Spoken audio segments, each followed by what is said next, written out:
Movie start होते ही एक sail boat पर हमें एक कपल दिखाया जाता है। जर्नी के दौरान उन्हें एक आइलैंड नजर आता है और वो वहाँ चले जाते हैं। किनारे पर पहुंचकर हस्बैंड उस बोट को बांध रहा होता है, जबकि उसकी वाइफ अकेले ही आगे चली जाती है। चलते चलते वो एक कंपाउंड तक पहुंच जाती है जो कि बिल्कुल सुनसान था। वो चारों तरफ किसी की मूवमेंट को फील करती है, यानी किसी की मौजूदगी का एहसास होता है और वो वहाँ से भागने लगती है। वो काफी डर जाती है और जाकर एक ट्री के पीछे छुप जाती है, लेकिन कोई उसे वहाँ से घसीट कर ले जाता है। वो काफी चिल्लाती है, इवन उसकी चीख की आवाज उसका हस्बैंड भी सुन लेता है। इसके बाद हमें एक सी प्लेन दिखाया जाता है जो कि उसी आइलैंड पर आया था। उस प्लेन में दो भाई जॉन और मैट जो अपने 3 फ्रेंड्स के साथ उस आइलैंड पर एंजॉय करने आए होते हैं। वहाँ पर उनके एक अंकल का घर भी था जिनकी कुछ अरसा पहले ही डेथ हो चुकी। वो आइलैंड पूरी तरह सुनसान था, वहाँ पर कोई भी नहीं था। उन दोनों भाइयों की आपस में ज्यादा बनती नहीं थी। यही वजह है कि वो उस जगह पर आते हैं, क्योंकि उन्होंने अपना सारा बचपन उसी जगह पर गुजारा था और एक दूसरे को अंडरस्टैंड करने के लिए इससे बेटर जगह कोई हो ही नहीं सकती। वो सब उस आइलैंड पर काफी एंजॉय करते। अपने घर के बाहर उन्हें एक पपी मिलता है और सारा उसे अपने पास रख लेती। उन फ्रेंड्स में एक था नोआ, और रात को जब वो किचन में जाता है तब वो पपी उसके पीछे पीछे किचन में चला जाता है। नोआ कहता है कि उसे डॉग से ज्यादा कैट्स पसंद है और तभी वो उस पर गुर्राने लगता है, जैसे कि उसने उसकी बात को समझा है और उसने माइंड कर लिया। नोआ को भी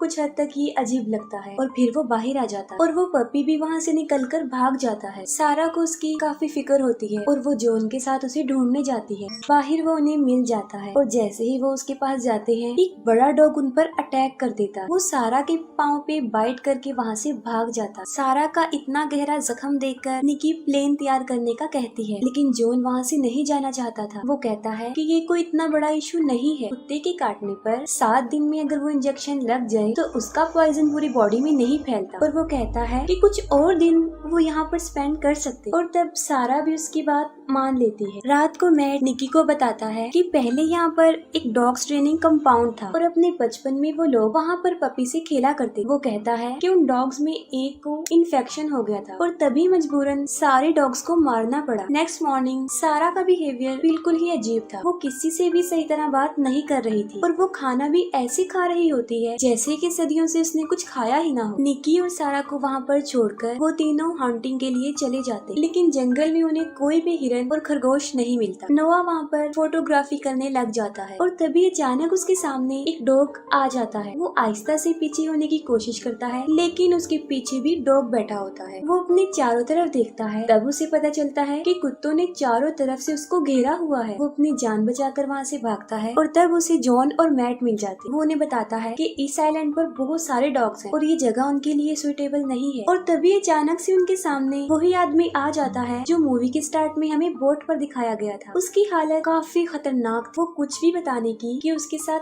क्या हुआ है इस पोजीशन में नहीं था, लेकिन फिर भी वो उन्हें बताता है और तभी अचानक से बहुत सारे डॉग्स आकर उसे मार डाल। वो तीनों जब ये देखते हैं तो अपनी जान बचाकर वहाँ से भागते हैं और जब वो भागकर घर आते हैं तब वो देखते हैं कि सारा और निकी स्विमिंग करके आ रही हैं और ऊपर से बहुत सारे कुत्ते उनकी तरफ बढ़ रहे हैं। वो उन्हें चिल्लाकर घर के अंदर जाने का कहते हैं, जिस पर सब घर के अंदर चले जाते हैं। उनमें से एक कुत्ता निकी का पाँव पकड़ लेता है। जॉन तीर से उस पर हमला करने लगता है, लेकिन वो तीर भी निकी के पाँव में लग जाता है। इस पर वो डॉग भी वहाँ से डर कर भाग जाता और तब वो सारे निकी को घर के अंदर लेकर जाते। अंदर जाकर वो निकी के पाँव से तीर निकालते हैं और उस जगह को छोड़ने का प्लान बना रहे होते। तभी एक डॉग घर की विंडो को तोड़कर नोआ पर अटैक कर देता है, जिस पर मैट और जॉन बड़ी मुश्किल से उसे मार देते। वो सब लोग अपने सामान पैक करके वहाँ से भाग रहे होते हैं, लेकिन वो नोटिस करते हैं कि वो सारे डॉग्स उनके प्लेन के पास ही खड़े थे और तब मजबूरन उन सबको घर के अंदर वापस आना पड़ता।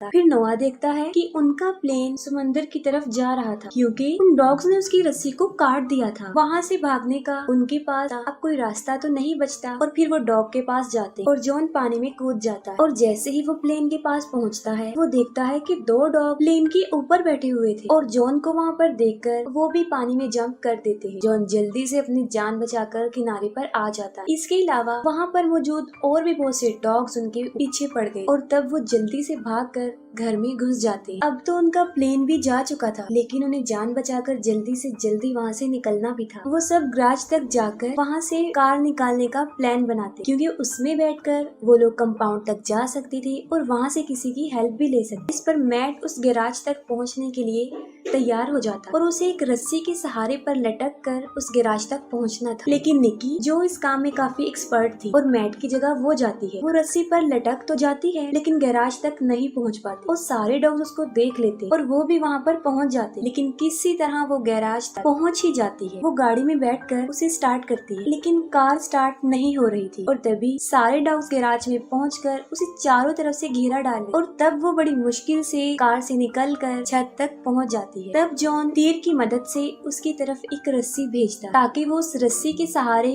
उसे अपनी तरफ खींच सके। वो फिर से रस्सी के ऊपर लटक जाती है और नीचे से डॉग ऊपर उसकी तरफ झपट रहे होते और किसी तरह वो सारे उसे सही सलामत अपनी तरफ खींच लेते हैं। रात को वो सब अपना मूड नॉर्मल करने की कोशिश कर रहे होते हैं और तभी लाइट ऑफ हो जाती है। नोआ अकेला बेसमेंट में फ्यूज ठीक करने जाता है। वहाँ पर उसे किसी की आवाज आती है और तभी एक डॉग उसके ऊपर झपट पड़ता है। वो सारे डॉग्स किसी तरह घर के अंदर दाखिल हो चुके थे और वो नोआ को मार डालते। वो सब नोआ को मरा हुआ देखकर बेसमेंट का दरवाजा बंद कर देते हैं क्योंकि अब वो सारी सिचुएशन को समझ चुके थे और जो बाकी डॉग्स थे वो भी चारों तरफ से घर के अंदर आने की कोशिश कर रहे थे और वो अपनी जान बचाकर घर के ऊपर चले जाते। वहाँ पर एक डॉग मैट को काट लेता है। जॉन उसकी जान बचाता है और वो सब अपनी जान बचा रहे होते। वो सब एडिक में छुपकर अपनी जान बचा रहे होते और वहाँ पर उन्हें कुछ पेपर्स मिलते जिससे उन्हें पता चलता है कि ये जगह एक आर्मी फैसिलिटी है जहाँ पर डॉग्स को ट्रेन किया जा रहा है। वो लोग वहीं पर अपनी रात स्पेंड करते हैं। नेक्स्ट मॉर्निंग मैट और जॉन एक बार फिर से गैराज में जाते हैं क्योंकि उनके पास बचने का कोई और रास्ता नहीं था और इसके अलावा वो कर भी क्या सकते थे। मैट को उन डॉग से बिल्कुल भी डर नहीं लग रहा था और वो कार को बाहर निकालने में कामयाब हो जाते हैं। मैट कार को धक्का लगा रहा होता है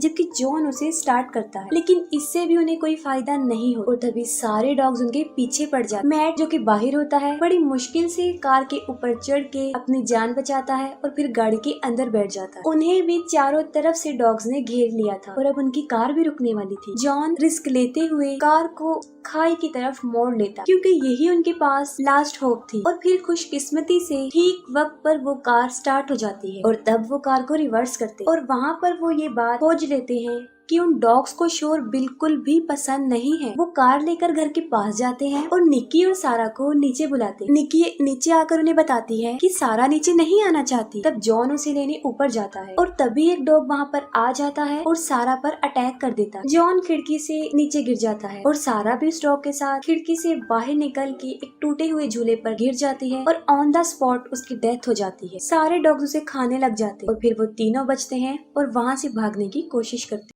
किसी तरह वो उस कंपाउंड तक पहुंच जाते हैं जहां आने का उन्होंने प्लान बनाया था और अपनी कार को वहीं पर छोड़ के अंदर घुस जाते। अंदर जाकर उन्हें पता चलता है कि डॉग्स को सिर्फ ट्रेन ही नहीं किया जा रहा बल्कि उन्हें जेनेटिकली इनहेंस भी किया जा रहा है और यही वजह है कि वो डॉग्स इतने चालाक हो चुके। लेकिन कुदरत से खेलने का मजा इंसान को एक दिन चखना ही पड़ता है। फिर जॉन नोटिस करता है कि रेडियो टावर पर एक वायर निकली हुई है और वो उसे जोड़ने जाता है और वहीं पर उसे उस कपल की बोट भी नजर आती है और जैसे ही वो वायर को जोड़ता है वहाँ पर शॉर्ट सर्किट हो जाता है जिसकी वजह से वो नीचे गिर जाता है और तभी वहाँ पर सारे कुत्ते आकर उसे पकड़ लेते। जॉन समझ जाता है कि अब वो उन कुत्तों के हाथों नहीं बचेगा और तभी मैट वहाँ पर आकर उन कुत्तों को मारना शुरू कर देता है। दूसरी तरफ अंदर शॉर्ट सर्किट होने की वजह से एक कमरे में आग लग जाती है। निकी बाहर निकलने की कोशिश कर रही थी लेकिन वो नोटिस करती है कि डॉग्स तो पहले ही बाहर खड़े होकर उसका वेट कर रहे हैं। फिर वो उन्हें मारने का एक प्लान बनाती है। वो एक सिलेंडर को ऑन करके वहाँ रख देती है और साथ साथ वो दरवाजा भी खोल देती है और जैसे ही डॉग्स अंदर चले जाते हैं साथ ही वो दूसरा डोर भी ओपन कर देती है और जब सिलेंडर फटता है तो वहाँ पर एक ब्लास्ट होता है और उस शोर की वजह से सारे डॉग वहाँ से भाग जाते हैं। पीछे से जॉन और मैट समझते हैं कि निकी शायद मर चुकी है और वो वहाँ से भागने लगते हैं लेकिन वो तो जिंदा होती है और तभी सारे डॉग्स एक बार फिर से उन्हें चारों तरफ से घेर लेते। अब तो उनके पास बचने का कोई रास्ता भी नहीं होता और तभी निकी कार लेकर वहाँ पर पहुँच जाती और वो सब लोग बोट की तरफ बढ़ते हैं। आसपास बहुत सारे डॉग थे जिसकी वजह से वो कार को भी नहीं रोक सकते थे जिसकी वजह से वो खुद समेत कार को पानी में फेंक देती है और पानी में जाकर वो लोग कार से बाहर आकर अपनी जान बचा लेते हैं और बोट की तरफ चले जाते हैं और फाइनली उसके ऊपर चढ़ के अपनी जान बचा लेते हैं। अब वो खतरे से बिल्कुल बाहर आ चुके थे और अब वो ये थिंकिंग कर रहे थे कि वो ठीक वक्त पर डॉक्टर के पास पहुंचेंगे भी या नहीं। और तभी जॉन स्लीपिंग क्वार्टर का दरवाजा खोल देता है। वहाँ पर एक डॉग छुपा बैठा था, वो उस पर झपट पड़ता है। उन डॉग्स को जेनेटिकली इनहेंस करने का बहुत बड़ा नुकसान हुआ क्योंकि बदले में वो लोगों को ही मारने लगे क्योंकि वो पहले से काफी ज्यादा समझदार हो चुके और उन्होंने पूरे आइलैंड पर कब्जा कर लिया। उन डॉग्स में अब इंसानों जितनी ही समझ थी और उन्होंने बहुत ही चालाकी से उन सब पर जगह जगह अटैक किया और यहीं पर मूवी एंड हो जाती है।